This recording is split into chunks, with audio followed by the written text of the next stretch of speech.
Wakazi wa Ngecha, eneo la Limuru, kaunti ya Kiambu, wanaomboleza kifo cha chifu wao Peter Gitau aliyeuawa kwa kupigwa risasi mara 3 na majambazi usiku wa kuamkia Jumatano hii. Kweli aliweza akapigwa risasi 3. Moja risasi alipigwa sehemu hii.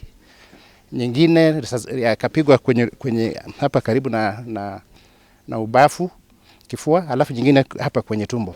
Marehemu Gitau alivamiwa na watu wawili nyumbani mwake. Kulingana na jamaa zake, washukiwa walidhaniwa kuwa walihitaji msaada wa chifu huyo. Ila usilolijua wakati huo ni kuwa watu hao walikuwa mbwa mwitu waliovalia ngozi ya kondoo, kwani muda mfupi tu baada ya kufika nyumbani kwake, milio ya risasi ikasikika.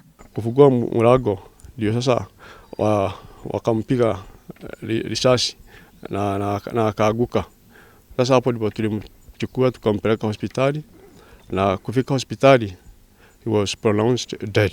Jamaa zake wamemtaja kama nguzo muhimu katika familia yao na kifo chake kimewaathiri pakubwa. It was a gift to all the family members.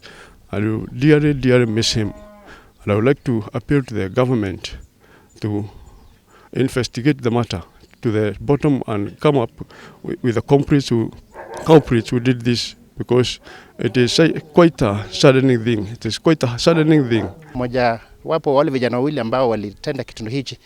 Nimeambiwa ni kijana ambaye nafikiri ni wa eneo hili, na ni kijana ambaye tunatumia lugha ya Kiingereza tunasema jailbird. Naambiwa alikuwa ametoka jela muda usio mrefu uliopita So na nimeambiwa kijana mwingine ni kama mshiriki wake, na nafikiri nimeambiwa ni mtu wa kutoka kaunti ndogo jirani ya upande wa Kikuyu. Maafisa wa usalama wameanzisha uchunguzi huku akiwasaka washukiwa wawili wa mauaji ya chifu Peter Gitau. Eunice Omolo, QTV.